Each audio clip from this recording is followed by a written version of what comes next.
Assalamualaikum warahmatullahi wabarakatuh. Selamat pagi. Saya Nuha Zaka Utama dari Teknik Industri.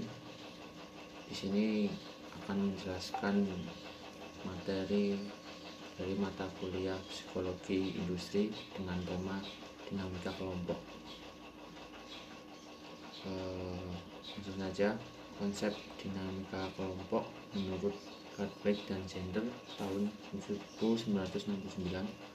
Pertama, dinamika kelompok digunakan untuk menyebut suatu ideologi atau pandangan yang berkaitan dengan cara-cara bagaimana kelompok harus diorganisasikan dan dikelola. Ideologi ini menekankan pentingnya kepemimpinan yang demokratis, keikutsertaan para anggota dalam pengambilan keputusan, pencapaian tujuan melalui kegiatan-kegiatan kerjasama dalam kelompok demi kepentingan individu dan masyarakat. Kritik terhadap pendapat ini sering dinyatakan dengan karikatur yang menyatakan bahwa kebersamaan tidak memerlukan pemimpin karena segala sesuatu dikerjakan bersama dalam kelompok dan setiap orang mendapatkan bagian yang sama. Yang kedua, istilah dinamika kelompok digunakan untuk menyebut sebuah teknik permainan, peranan, diskusi kelompok, observasi dan pemberian balikan terhadap proses kelompok dan pengambilan keputusan kelompok yang secara luas digunakan dalam kelompok atau rapat pertemuan. Yang ketiga, definisi konsep dinamika kelompok digunakan untuk menyebut suatu penelitian yang memperoleh pengetahuan tentang hakikat kelompok, hukum-hukum, perkembangan kelompok, dan antar hubungan anggota-anggotanya, hubungan dengan kelompok lain, dan dengan lembaga yang lebih luas.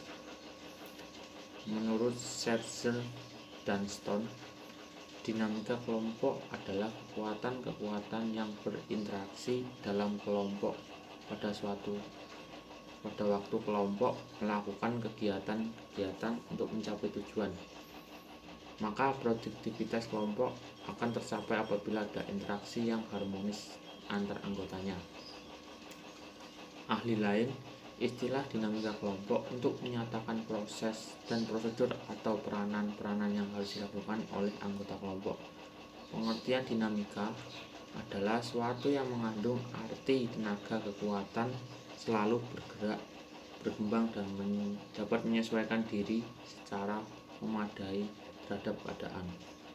Dinamika juga berarti adanya interaksi dan interdependensi antara anggota kelompok dengan kelompok secara keseluruhan.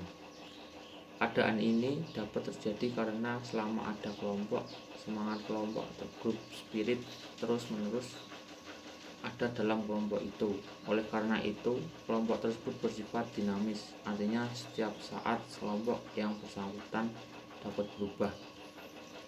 Kelompok adalah kumpulan orang-orang yang merupakan kesatuan sosial yang mengadakan interaksi yang intensif dan mempunyai tujuan bersama.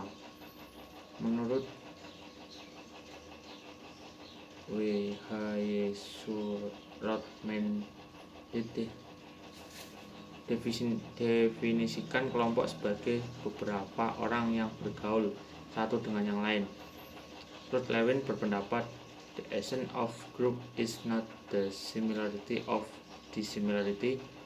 its member but their independence.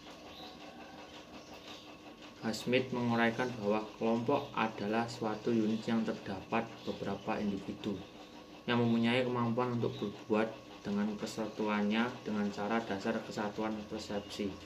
Menurut Rees, kelompok mempunyai karakteristik sebagai berikut: terdiri dari dua orang atau lebih, berinteraksi satu sama lain, saling membagi beberapa tujuan yang sama, dan melihat dirinya sebagai suatu kelompok. Interaksi antar anggota kelompok dapat menimbulkan kerjasama apabila masing-masing anggota kelompok 1. Mengerti akan tujuan yang dibebankan di dalam kelompok tersebut. 2. Adanya saling menghormati di antara anggota-anggotanya. 3. Adanya saling menghargai pendapat anggota lain. 4. Adanya saling keterbukaan, toleransi, dan kejujuran di antara anggota kelompok.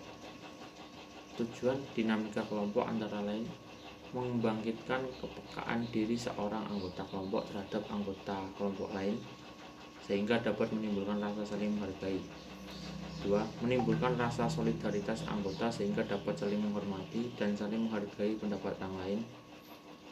3. Menciptakan komunikasi yang terbuka terhadap sesama anggota kelompok. 4.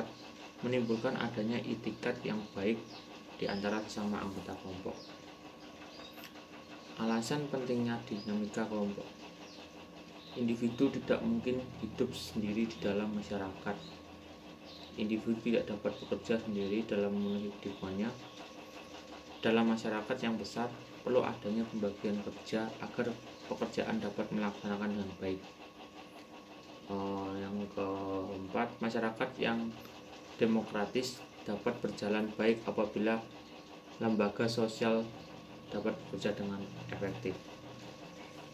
Hal-hal yang perlu diperhatikan dalam kegiatan kelompok. Adanya rasa memiliki dan dimiliki oleh kelompok yang kuat. 2. Semakin besar daya pikat kelompok, semakin besar pengaruh kelompok itu pada anggotanya. 3. Semakin relevan kegiatan kelompok dengan sikap dan nilai anggotanya, semakin besar pengaruh kelompok. 4. Semakin berharga seorang anggota di mata orang lain, semakin besar pengaruhnya terhadap anggota lain. 5. Keberhasilan dalam mengubah perilaku sebagian kelompok akan menyebabkan beberapa yang menyimpang dari norma-norma kelompok dan menimbulkan perlawanan dari anggota lain. 6. Adanya saling berbagi persepsi pada para anggota kelompok akan menimbulkan kekuatan yang berubah.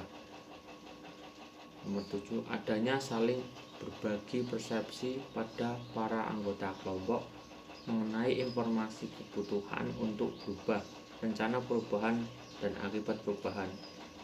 8. Perubahan pada bagian kelompok akan berpengaruh pada bagian lain, dan pengaruh ini hanya dapat dikurangi dengan menghapus perubahan tersebut atau dengan mengadakan penyesuaian kembali dengan bagian lain. Mungkin itu saja yang dapat saya sampaikan, kurang lebihnya mohon maaf. Assalamualaikum warahmatullahi wabarakatuh.